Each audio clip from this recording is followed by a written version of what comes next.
Hi, everyone, and welcome to Tell Me About Podcast, where each week two nerdy friends deep dive random topics. I'm Laura, And I'm Tom. and this is episode number 23. We want to start off this week by apologizing for not putting out an episode last week. As you guys know, when we do this is not, Pod Save America. We don't have a whole team of producers and editors and social media and things like that to make us sound good. It's Laura and me. We are the podcast. We are the content creators. We are the social media people. We are the editors and the producers. So it is very much a labor of love to put this out each week, and we appreciate you guys for it.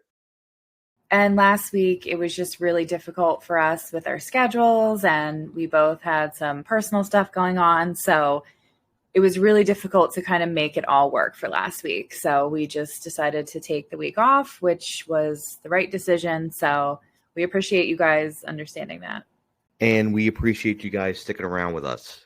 We know you have a lot of podcast choices out there, a lot of them. So we appreciate you staying tight with us, and as we continue to try and learn and figure this out, and basically learn this as we go. And just so you know, as we get into March, April, May, and into the summer, we're going to be kind of doing some different things with our schedule. The first thing we're going to be doing is we are going to be taking some weeks off. So especially, I think in April and May, we're going to be, at least in April, I think we're going to be alternating every other week. We may end up doing that for a little bit during the summer as well.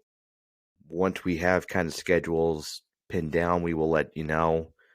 But just kind of expect that might be something we do in the next few weeks. And whether it's not permanent, but it is something that as our jobs and as our lives kind of require that, we may be doing some kind of wonky things with the schedule as need be, and we'll always keep you as updated as we can about that.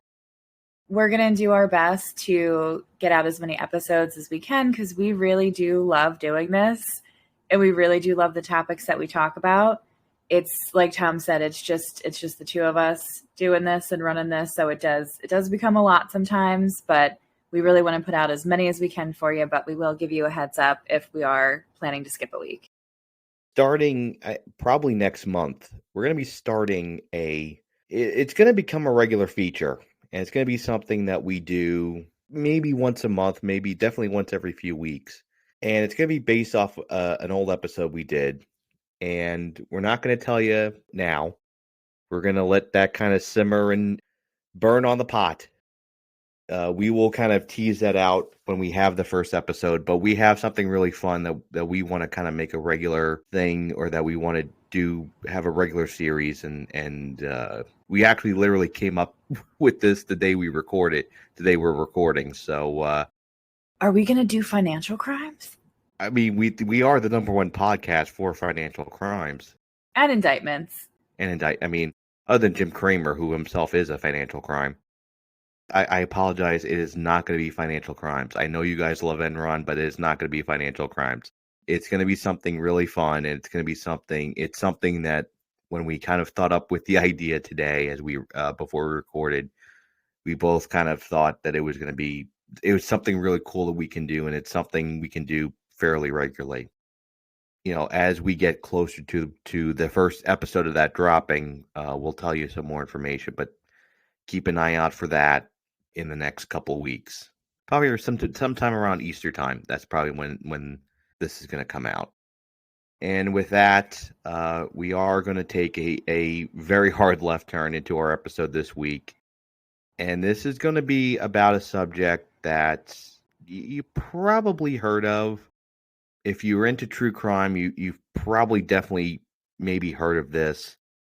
If you live in Southern California, you've definitely probably heard of this.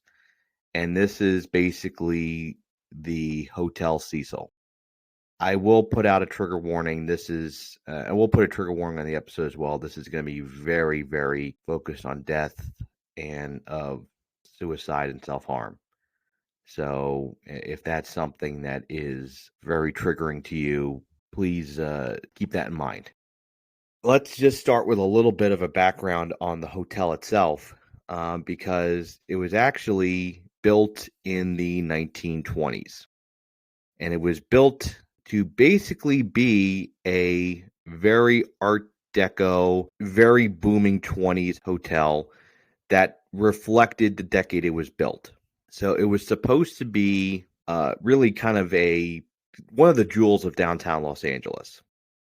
That's where hotelier W.B. Hanner, which, by the way, is that not just a 1920s robber baron name? Like, that's a Great Gatsby name. It very much is, yeah. Like, that's just, sipping martinis with the top hat and a little monocle. That's a 20s name. It feels classy. It feels like a classy name. It always feels classy when you just go by your two initials. You could just see the handlebar mustache just exude from him. But he built the Cecil Hotel in 1924, and it was based on actually the Hotel Cecil in London, but it had kind of the same ornate stylings, especially in the lobby. So as the LA Times described it back in 1924, it became a solidly popular hotel. Its clientele a mix of visiting middle-class tourists and Angelenos who called the conveniently located building home. That's what I thought. Yeah. So it wasn't just hotel guests, but people. Was it that way from the beginning, or was it that later? I think it was that way from the beginning, because when, by the way, that quote I listed from the Los Angeles Times came from a PBS article. So it literally was lifted from the LA Times in the 1920s. It goes on, however, the transient nature of the hotel's population and the huge influx of new arrivals into Los Angeles meant that not every guest was on the up and up. Well, that's the nicest way to put that.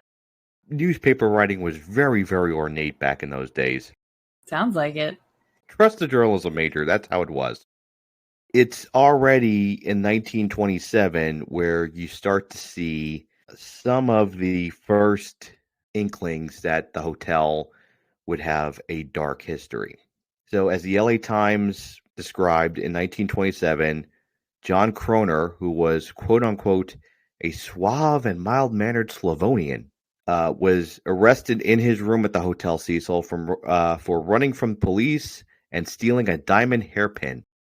This would be the first in a start of just very bizarre and dark events that would occur at the hotel. So, a San Francisco woman named Dorothy Robertson in April 1929 was taken to the hospital after she had been wandering the hotel for 3 days. 3 days? For 3 days. According to reports at the time, that she was distraught over the sudden death of her husband and tried to poison herself with prescribed barbiturates.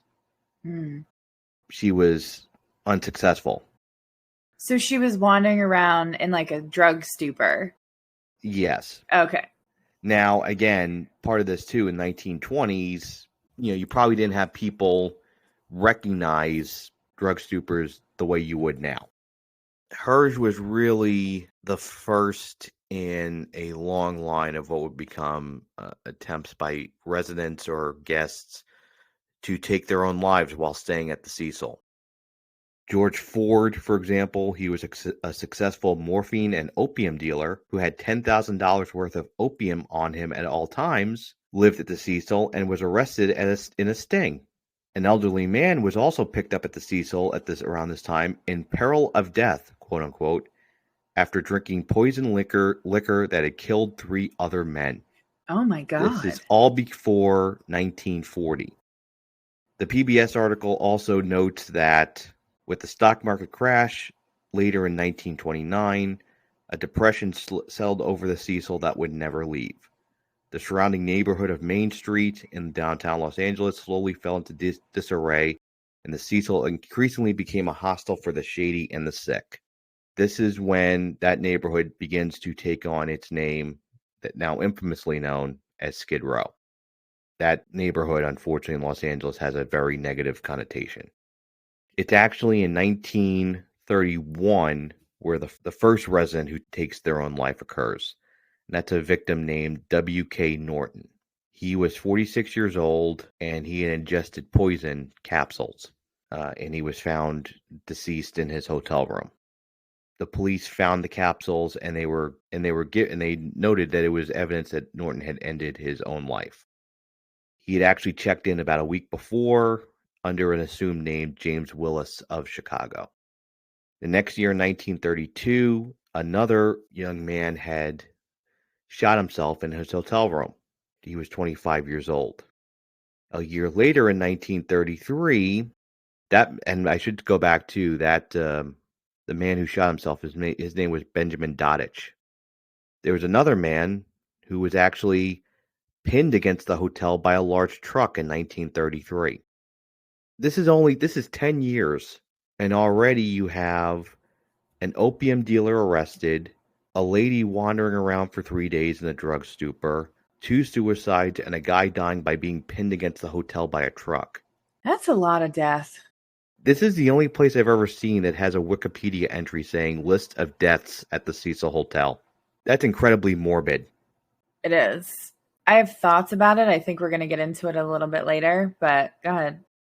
Unfortunately, the next tragic event happened the next year in 1934, when Sergeant Louis D. Borton, who was a Army Medical Corps sergeant, had been found dead in his hotel room at the Cecil, where he allegedly slashed his throat with a razor, and he left several notes, suicide notes.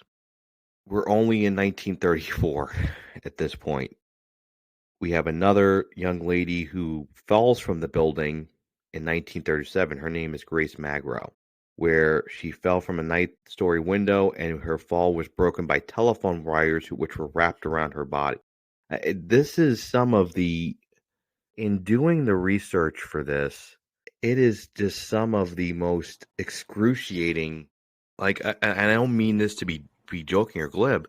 When I was doing the research for this, I would have to watch like something really cheerful to kind of raise my spirits afterwards. Yeah, this seems pretty horrific. And I'm not going to go into every single one of these, but you can kind of get the feeling based on just these first couple of events that there's a extremely dark history around this place. In the years and the decades that follow, the hotel mirrors the neighborhood around it. As the neighborhood continues to unfortunately spiral, especially because of the drug trade, the Hotel Cecil begins to show its age. The hotel falls into disrepair, and the hotel continues to have this reputation for these bizarre, violent acts, and it also becomes a stomping ground for some of the most notorious criminals and serial killers that California had ever had. There was a very famous murder which occurred in the 1960s that occurred at the hotel. Basically, the person who was accused of it was actually acquitted. But again, this was just another black cloud that hung over the hotel. And it's infamous. I'm actually going to show you a picture as well. There's an infamous billboard or like a painted ad for the hotel on the side of the building. And it says low rates, weekly rates. And this became kind of symbolic of just the depressing nature of the building. By the 70s and the 80s, when the drug trade really kicks into effect, it becomes just a known safe haven for sex workers. It becomes a known safe haven for drug traffickers and also one of the most notorious criminals in Southern California history. This is a man that's known as the Night Stalker. His name was Richard Ramirez, and he had terrorized Los Angeles during the 1980s. He was very prolific and he evaded police for a really long time. Allegedly, he lived at the Cecil in the 80s when you can get a room for $14 a night. One of the night clerks at the Cecil, a man named Raul Enriquez, said a man he was certain was Ramirez lived in the 14th floor room for several weeks. Enriquez, 36, who lived on a room in the same floor, said he had a few brief conversations with Ramirez and said Ramirez had told him he was from Mexico. He had said that the men did not know each other by name, but that Ramirez liked to play rock and roll music on his radio, and judging from the odors he could smell from the room, was smoking marijuana. I assumed he stayed there under a different name. Well, again, it was never confirmed whether or not he actually stayed at the Okay. hotel. This was a rumor and scuttlebutt and innuendo based on this hotel clerk that thought it was Ramirez. I've heard this too. Yeah. This is a big rumor that was going around that he was staying at the hotel. And by the way, too, which I guess in a really frightening number of numerology, Ramirez allegedly stayed on the 14th floor while he killed 14 people. So as the neighborhood continued to fall into disrepair, so did the Hotel Cecil. It wasn't until 2007, which is only less than 20 years ago, that the hotel was to be redeveloped. And this was as that portion of Los Angeles, downtown Los Angeles, was becoming quote unquote trendier, which is a nice way to say gentrified.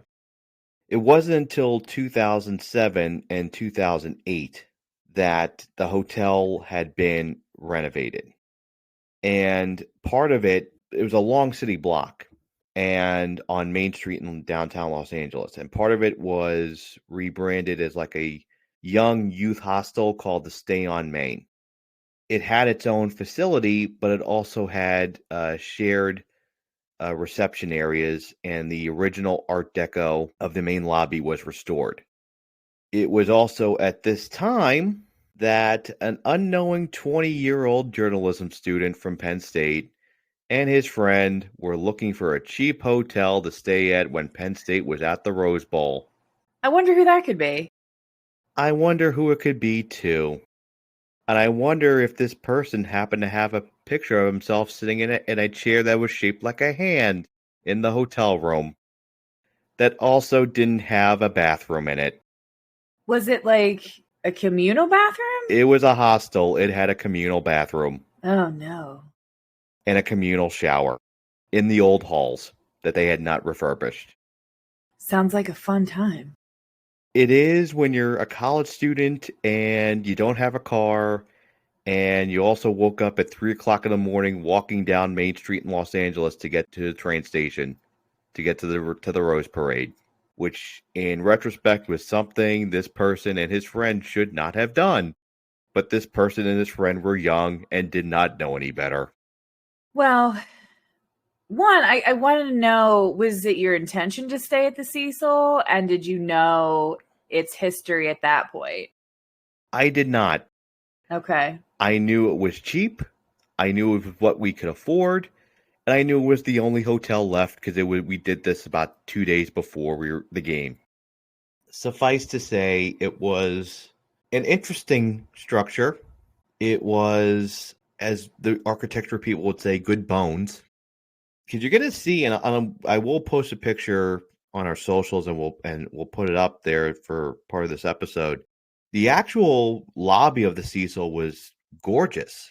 It rivals what you would see at the Savoy in London or the Plaza in New York, or name whatever world-class fancy hotel that was built during the robber baron era of the 20s.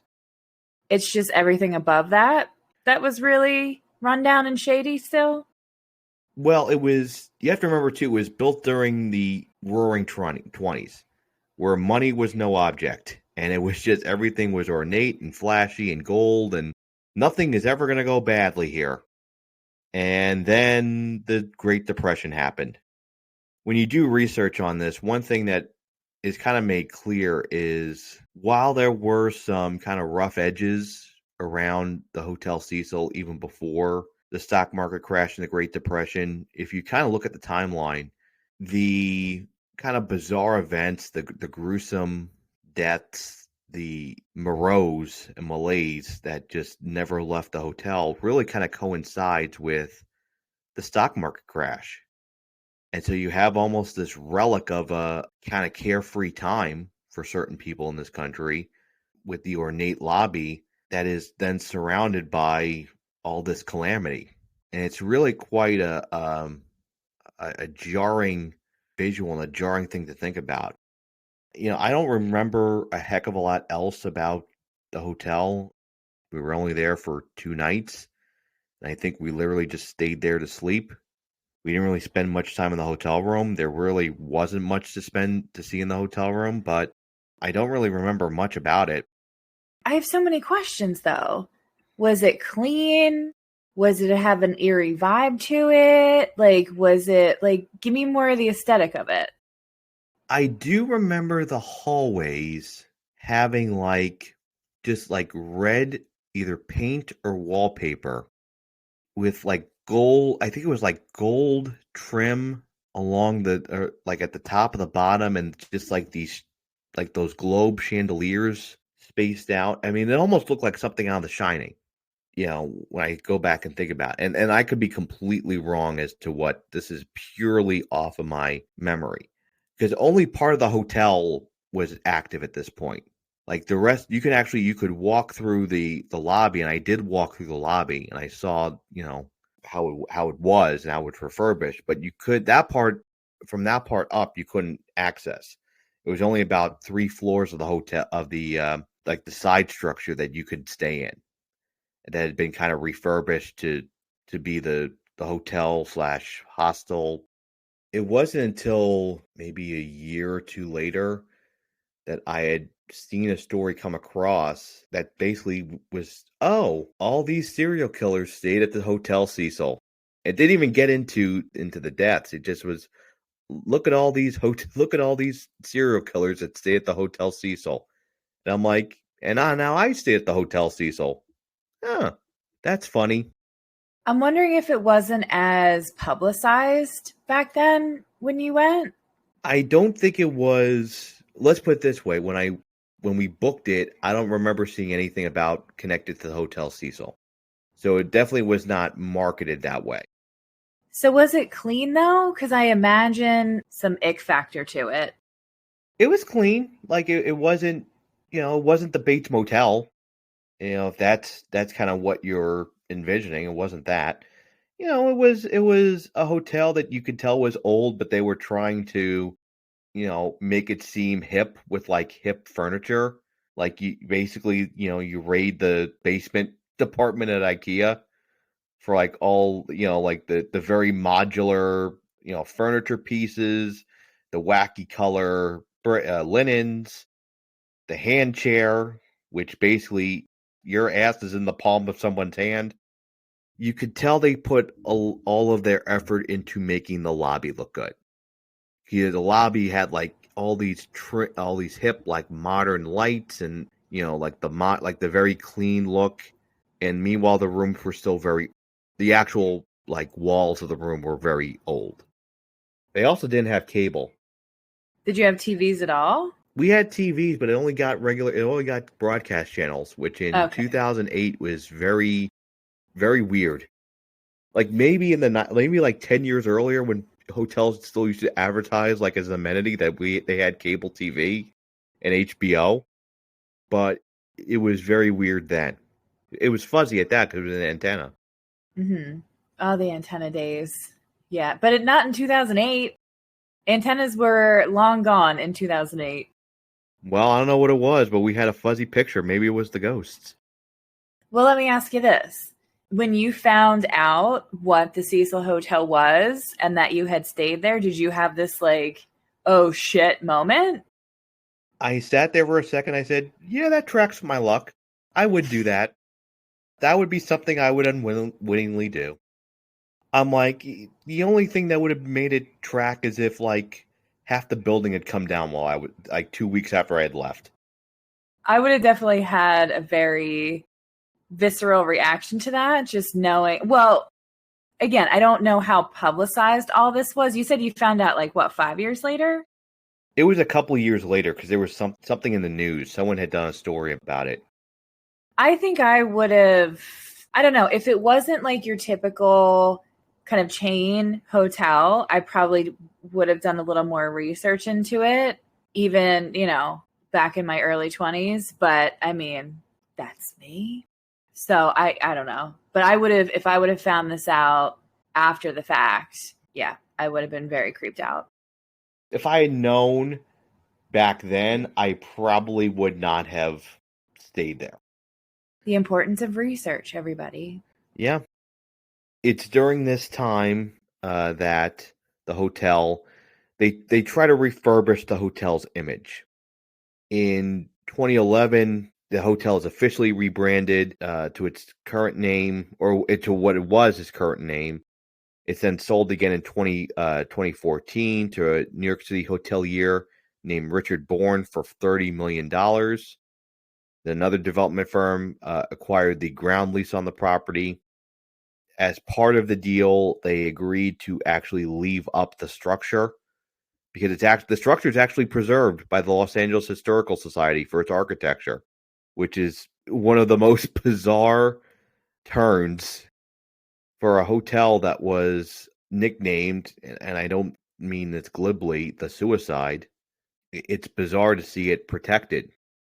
It's a very interesting dichotomy of this like beautiful architecture and historical significance, but also this really dark, weird, awful place. Like it's crazy to have both in one thing. In 2017, it gets the protection from the city. They're trying to refurbish it, but then the pandemic happened, and I believe now it's no longer a hotel; it's actually public housing. So the Skid Row there's a Skid Row trust that basically acquired the property, and it's now affordable housing for people that need homes, especially in a neighborhood of Los Angeles that is ravaged by homelessness.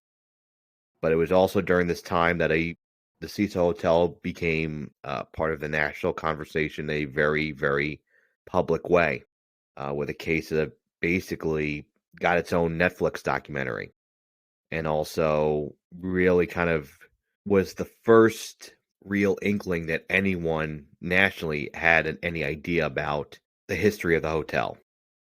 So the case you're referring to is actually a pretty infamous case of this mysterious death of a young woman. And I'm a huge true crime nerd, so anybody that's into true crime, it's likely that you've heard this story. It really does have a mysterious ending, and I've always kind of wondered what actually happened. But I'll tell you a little bit about it.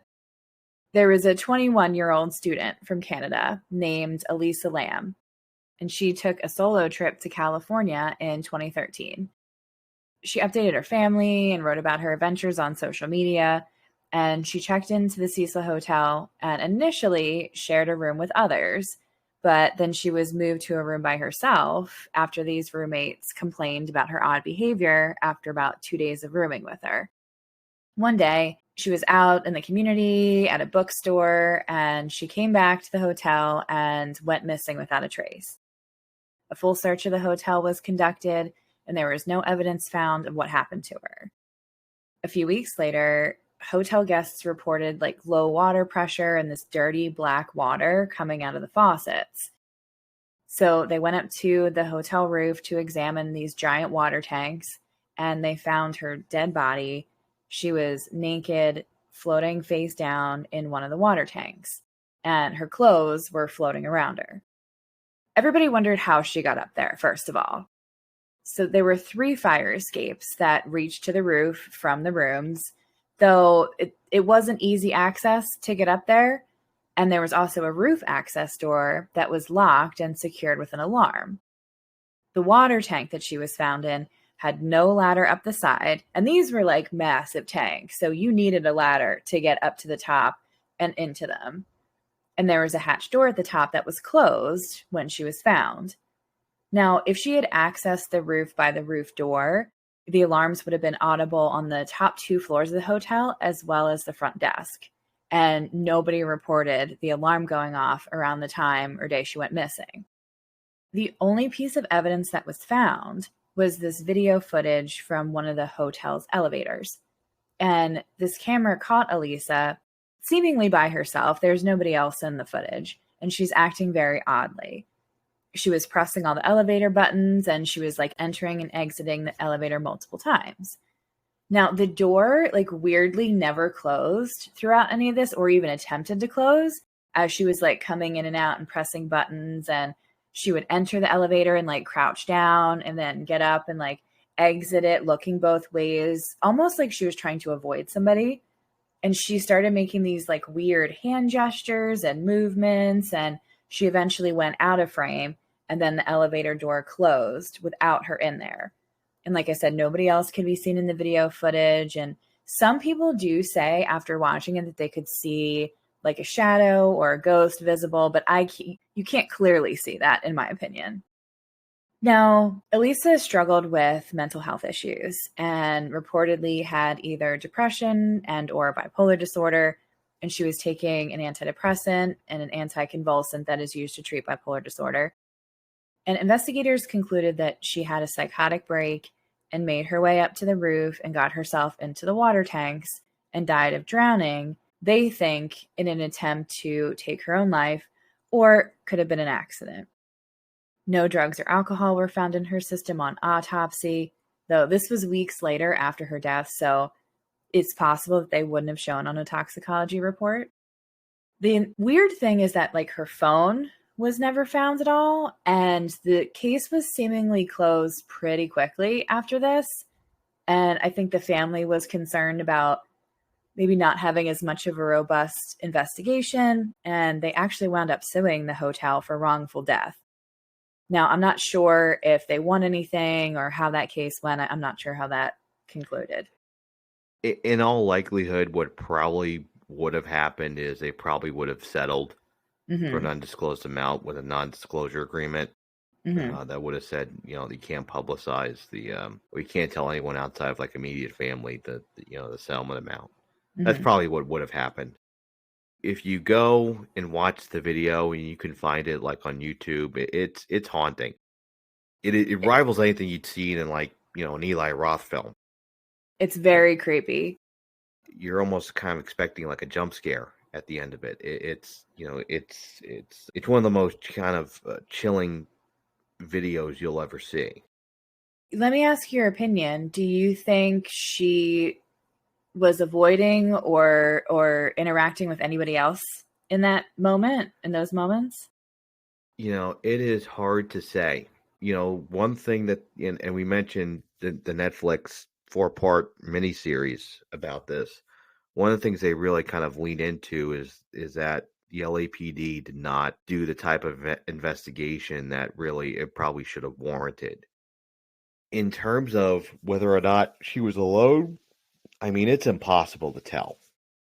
Whatever it was, she was spooked by something because, it appears like she's hiding from something. It does, doesn't it? Almost kind of like as you're crouching behind, you're hiding behind the wall, you're ducking in and out. It's like you're trying to evade. I don't use bizarre glibly here. We don't make light of mental health. It's bizarre. A couple things on that. I absolutely agree with you that it is bizarre. She does look a bit fearful, though. From what you can tell, I mean, obviously it's surveillance video, so you're not going to get a clear, unpixelated view of her face, but she definitely looks frightened. And two, seeing her behavior, it can look like somebody that is having a psychotic break. Like she could be having hallucinations and reacting to that. So that could also be what's happening. I've heard some things in different documentaries and YouTube videos that I've watched that they say that video is doctored or altered in some way. I don't necessarily know if I believe that. But what I also think is interesting is that there is no other video footage of her from any other elevator footage, from the lobby footage after that. So even I don't know if there was one at the roof or the roof access, if there was a camera up there or not, but she is not seen anywhere else. So which is just so weird. The fact you brought up about the alarm, because even the official investigation really kind of cites, her assumed diagnosis of depression or bipolar disorder as part of the reason for her death.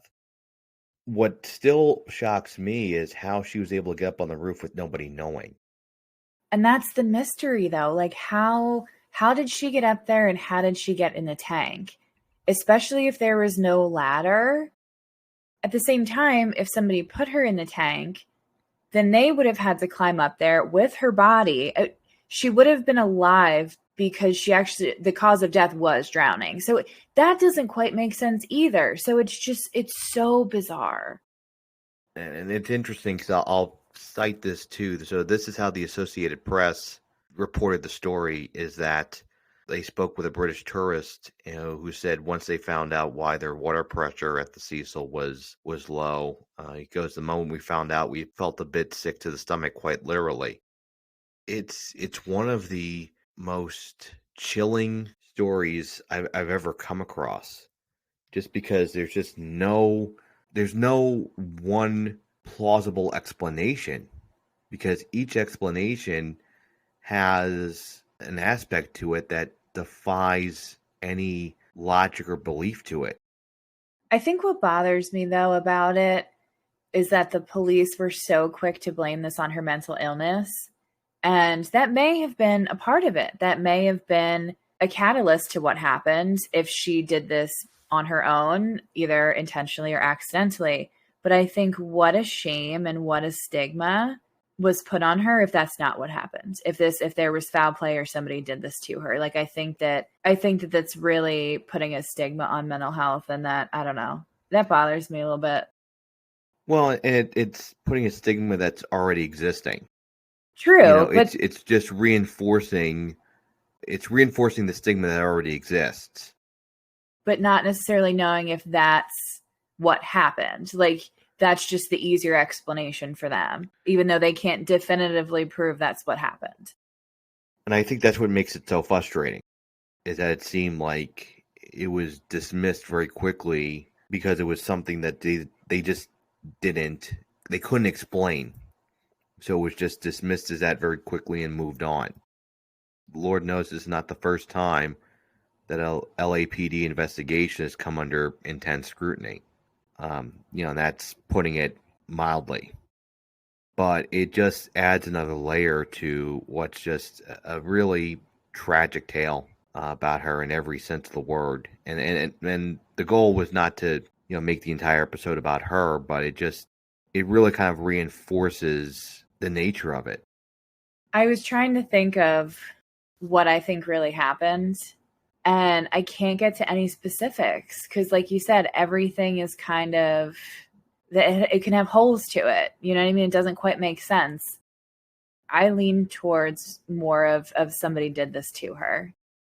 I mean, that's what I lean toward too. I mean, it just, because every other explanation requires you to, at one respect or another, suspend disbelief.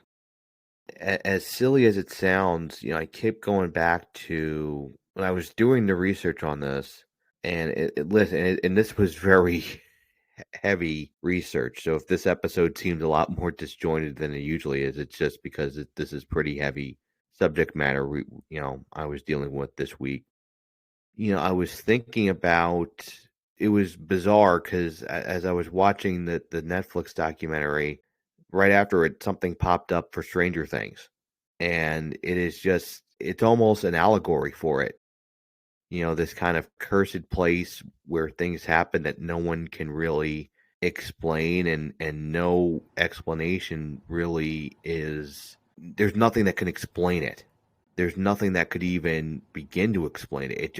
It has this, whether you believe in paranormal or supernatural or not, you can't deny just the idea of all these sinister events and all these horrific events happening here. You can't deny just that there's a black cloud hanging over this place. And that was my question for you kind of before we started the episode. Do you think this is truly like paranormal, or that some kind of dark energy is there? Because I kind of struggle with believing that. Like for me, it's not something that I've ever experienced. I believe other people have or think that they have. So I think that there's some validity to that. But for me, it's just a little more difficult to get there, just not having experienced that.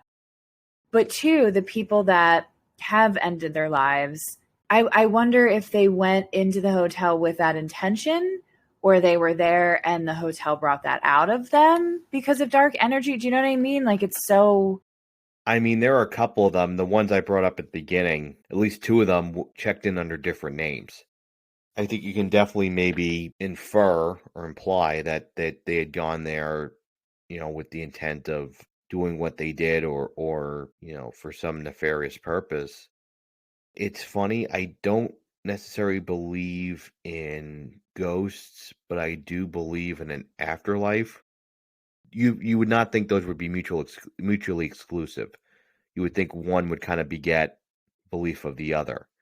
I don't know. I've never felt it. I've never experienced it, so I don't know if I believe it or not, other than some places just have bad vibes or whatever around it, which is why I'm kind of shocked that it was allowed to stay up.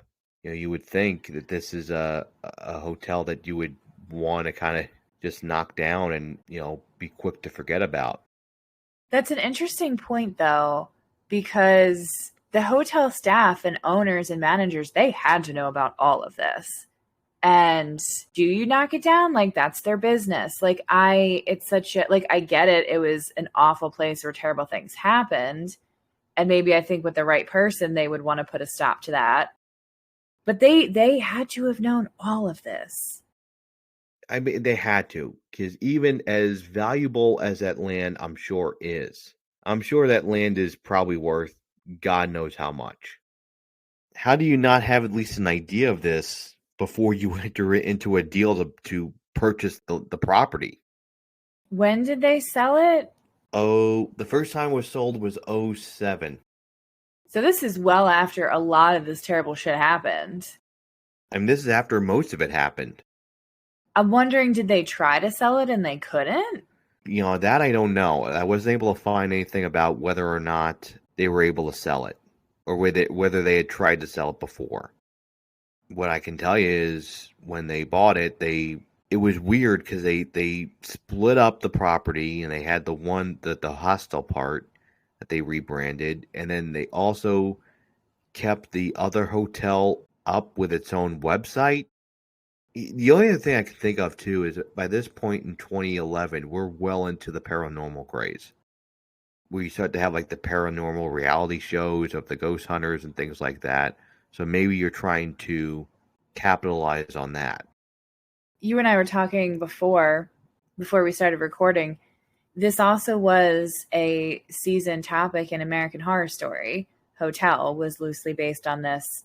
And I remember even like the aesthetics of it, as you were describing in the show, at least, like the lobby was very well done and gorgeous and kind of 20s era. And then the hotel rooms were very seedy and dirty. And although you said it wasn't dirty, but you know what I mean? It was a very, very much how you were describing it. So that became a part of popular culture too, which brought more attention to it. I don't know what year that was though. This would have been 2015. Okay. This is the Lady Gaga season. It is. Yeah. She played, I know you said you didn't see it. She played a very bizarre character in this season. Isn't this the one? And isn't this the one where like her and what's his name, Matt Bomer, have like a weird thing? I think so. It's been a very long time since I've seen it. Probably back since 2015. So that was 9 years ago. And that would have been 20. So that would have been 2 years after Elisa Lamb. I don't think did they reference you would. I mean, you would know more than I do. Did they reference that? Not to my knowledge, no. But I also think it was the season, and I could be totally wrong about this, but I don't know why I think it was even set in like the 70s and 80s or it was a different era, I think. Again, I could be wrong. It's been 9 years since I've seen the season, but yeah, so no, it didn't, to my recollection, it did not come up in the show. Well, I mean, we'll ask you guys. What do if you have any thoughts about season 5 of American Horror Story, let us know. What do you think about leaving the hotel up? Would you leave it up? Would you want it torn down? How would you feel about staying there? If you knew about it, would you stay there? If you knew before you went about the Cecil Hotel and what happened, would you have stayed there anyway? I mean, $95 is $95, Oh, Jesus Christ. but probably not. But again, $95 is $95, and when you're a college student, $95 is that's a fortune. Hey, listen, I did a lot of stupid shit when I was that age, so I get it. But we also want to know what you guys think happened to Elisa Lamb. I know there's a lot of strong opinions out there about, was it somebody else? Did she do this to herself? Did she have a psychotic break? So interested to hear what you guys think about it. Absolutely. Let us know at the Tell Me About Podcast at gmail.com, at the Tell Me About Podcast on TikTok and on Instagram. I know we keep promising that we're the YouTube page is coming. Trust us, it is coming. This is a literal mom and pop operation here. We do what we can when we can. So please bear with us. We're going to try and get the YouTube page up and going as soon as possible. Please, keep emailing us your ideas, your suggestions, your thoughts. We want to hear them. So make sure you're interacting with us, and because we want to hear from you. All right, guys, that's our show. So we'll be back next week with another episode. I'm going to be covering something that was a bit of a cultural icon in the 90s. So Gen X and millennials will certainly appreciate it. But I'm excited to get into that next week. It will be a lot lighter than this. Yes, it is much lighter than this. Really, it has taken me down memory lane, and it's been a fun little trip. So, all right, have a great week, everyone. Thanks for bearing with us through this episode. have a great week, everybody.